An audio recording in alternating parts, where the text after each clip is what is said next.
Don't get caught with your windows down. The Queen Sophia comes to town. Queen Sophia the wicked. You don't wanna mess with her. You don't wanna mess with her, boss. They call her the hangman, but that's a lie. In the asylum, she killed a magpie. Stuck the needle in the eye. Don't get caught with your windows down. Queen Sophia comes to town.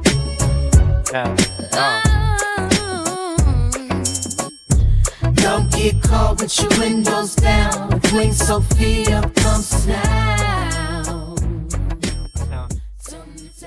We often talk about, how many bad shows are out there and how many disappointing shows there are out there, especially, Marvel, Star Wars, Rings of Power, things like that. The newest season of True Detective Night Country. There is a lot of garbage out there, and it's the kind of garbage that's not just like garbage TV, but like stuff that should be good.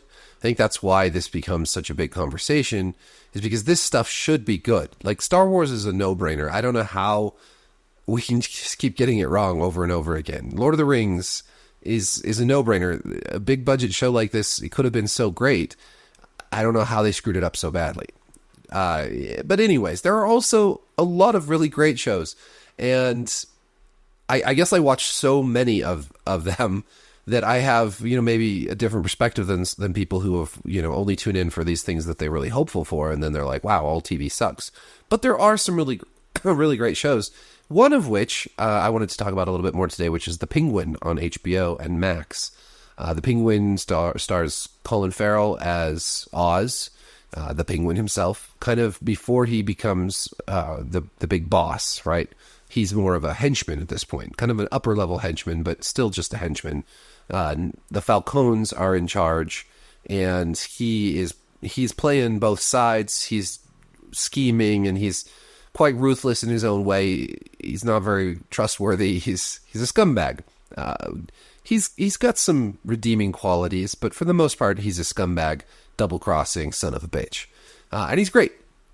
But over the last couple episodes, really over the whole four episodes that are out so far, another character has really risen to the top of the best characters in this show, and one of the best characters of the year, and that's Sofia Falcone, played by Cristin Milioti. I think I'm saying her name right. Milioti. Yeah, she's fantastic. Okay, Sofia Falcone is a fantastic character, and the actress is so good.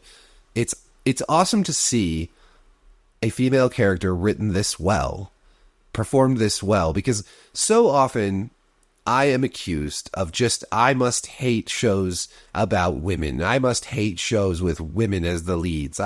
This is what I hear all the time, because I don't like Galadriel and Rings of Power, and I thought Night Country was garbage, and I thought that even Jodie Foster did a bad job in that. And because I critique some shows that have women in them, like The Acolyte, which was a very female-forward show, I must hate women. But that's bullshit. If you actually go to like my blog, where I write about a lot of different TV shows, a lot of them are led by women. Fallout, Ella Purnell, so good. She was fantastic in it, and she's in a new show called Sweet Pea, which I'm really enjoying also. I think she's a terrific actress. Also, I've started rewatching Arcane, which she's also in. And Arcane is an adult animated show on Netflix. One of the best shows on Netflix, easily. It's so good. And I actually just purchased the 4K Blu-ray set for season 1 from G Kids. Beautiful steel book, everything. It's lovely. And watching that in 4K, not streaming, but actual 4K disc with the sound and everything, it's so good. I've become kind of obsessed with physical media lately, getting back into physical media, because honestly, it looks better, it sounds better. It's just, you own it. You own it forever. If Netflix shut down tomorrow, of course that won't happen, but if they do shut down, I will still be able to watch Arcane. Excuse me, I got a little cough here, I guess. Point being, Sofia Falcone is awesome, and the way she's written is so great, because she is not just like a boss girl, right? She is a badass, for sure. But she's not just written as this boss girl who's always right and just makes all the men around her look terrible. Because honestly, she's set up as a frenemy kind of with Oz. They have at one point an alliance, and then he betrays her, and she learns that he's responsible for killing her brother, who she loved. And so there's a rivalry there, and clearly, like, I don't know what's going to happen, but she's going to be out to get the Penguin at this point. Like, they are now enemies fully.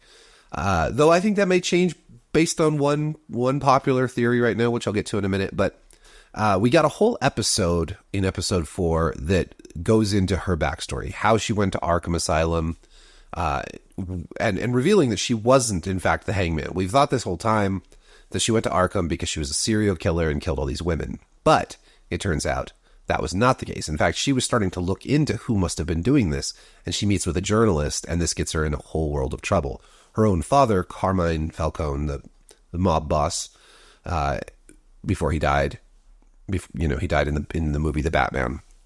He sets her up. He frames her, has her taken to Arkham, has them throw away the key, and she's locked up there for 10 years. And they give her treatment that makes her go crazy in a lot of ways. They're giving her electroshock therapy and drugs, and they really set her up to just be locked away forever. And it's pretty horrible, because this is her own father who, before she started questioning her mother's death and the death of these working girls, they had what appeared to be a great relationship, and he just turns on her like a dime. Now, this could be because he is, in fact, the Hangman, and he was setting her up and framing her so that she wouldn't talk to the press, wouldn't get him in trouble, and covering up the whole thing in the most horrifying way possible. The other theory is that it's actually Alberto, her brother, who Oz shoots in the very first episode, that he's the Hangman. And this would be, in some ways, even worse, because he's the only person, while she's in Arkham, the only person other than one of her psychiatrists who helps her, but the only person who shows her any affection, who gives her any help.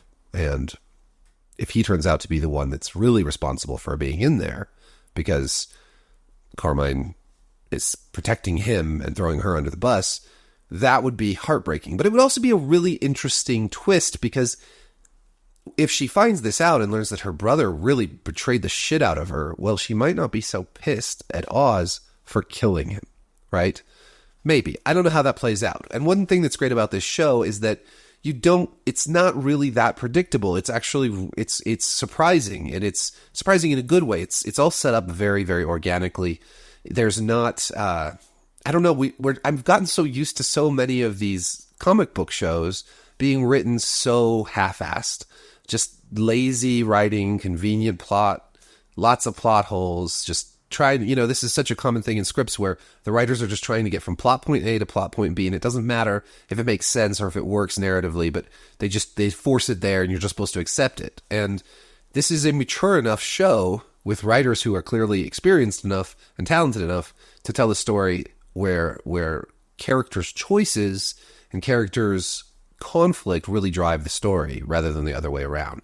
And that's a breath of fresh air. It really is. It's really, really remarkably well done, and just a surprise in so many ways that something this good. Now, I did have high hopes for this show, because I really think Colin Farrell has turned into a really phenomenal actor as he's gotten older.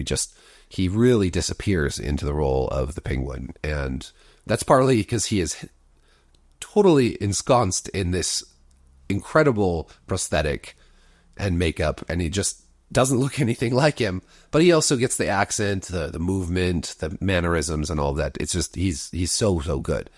But in a lot of ways, he's being, I don't want to say overshadowed or one-upped by Milioti's performance as Sofia Falcone, but her story is so compelling and her character is so rich that it's hard not to see this as kind of her story just as much as it is his. I've seen some headlines saying the Penguin is actually about Sophia. No, I don't think it is. I think that she is a great foil for Oz. And I think that the fact that this story is about both of them is actually really great. Because there have been shows like Obi-Wan Kenobi where the lead character is sort of pushed aside by other characters who are boring and uninteresting. And often these are, and like in Obi-Wan's case, these are all boss girls who are just they're just there to like girl power it up, but they don't have much substance. And I always find this sort of a sexist way of writing female characters. It's like they're flat, two-dimensional characters that aren't given much life, much personality, other than they're smarter and tougher and more sensible and quicker on their feet, and than the male protagonist.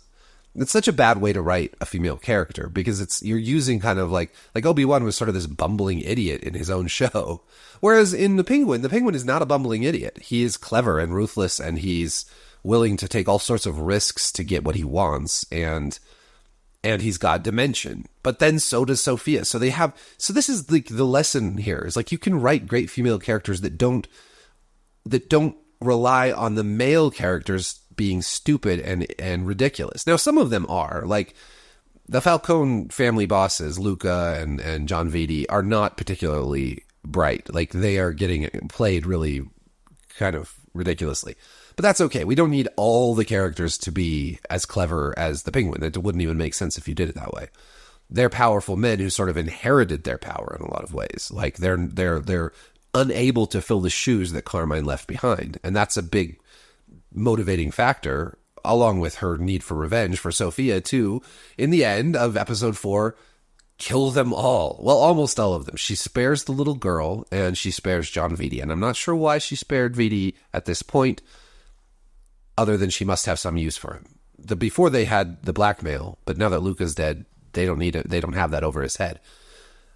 So we'll see. I don't know what to expect, because this show is really good at sort of keeping its cards close to its chest, and I love that. I don't know where this season is headed. I do think that generally it's headed towards the Penguin taking control of the underworld, of Gotham's underworld, because that's sort of the trajectory I would expect from this kind of show. On the other hand, who knows?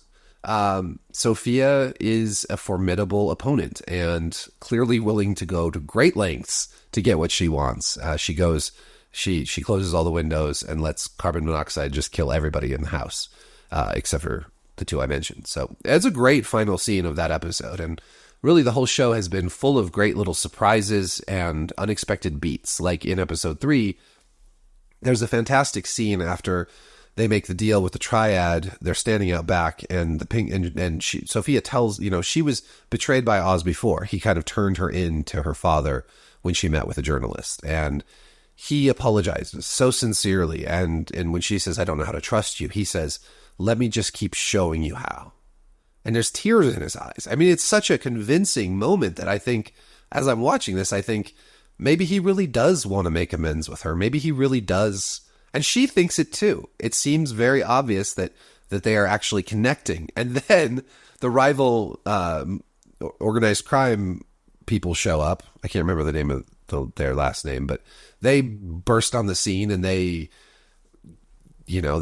ambush them, basically. They get both Sophia and Oz down on their knees, guns to their heads. And then in the beginning of the 4th episode, we learn that they basically spill the beans on Oz, telling, right in front of Sophia, that he killed her brother.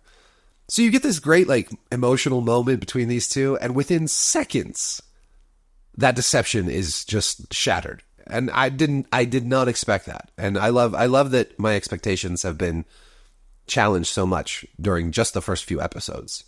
I also really like Victor. I think the kid who plays him is doing a great job of making a great contrast between him and these other characters. He is so nice and just wants to be useful, and he's torn between, does he go off with this girl he likes? Is he living a life that his parents would be ashamed of? Yada, yada, yada. And while he's making bank and he's living large and he sees this glittery future ahead of him. And I do love how he ends up choosing to go back to that life, and he ends up saving Oz and getting him out of there. And we don't really know what's going to happen next. And I'm curious to see, how his character develops. Does he get more and more ruthless himself? Does he go more and more into this life of crime and become a totally different, is he going to lose his stutter just as he gets to, just as he really falls from grace and becomes a full-on criminal? Will we see Batman? I don't know. I don't think so.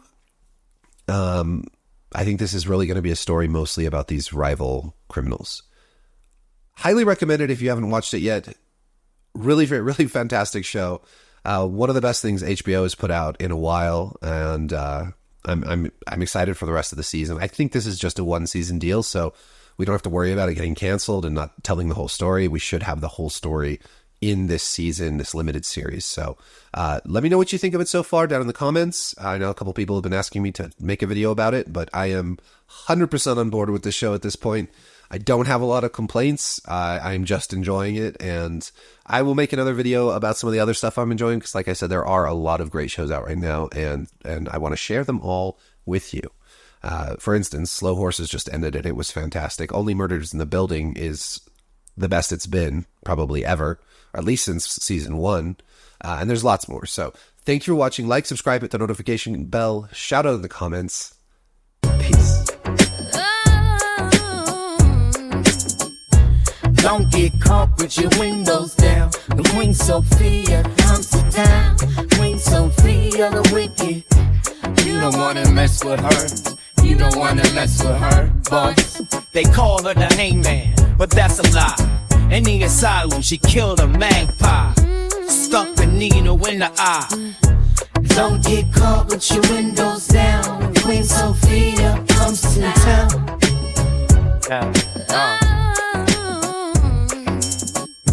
Don't get caught with your windows down. Queen Sophia comes to town.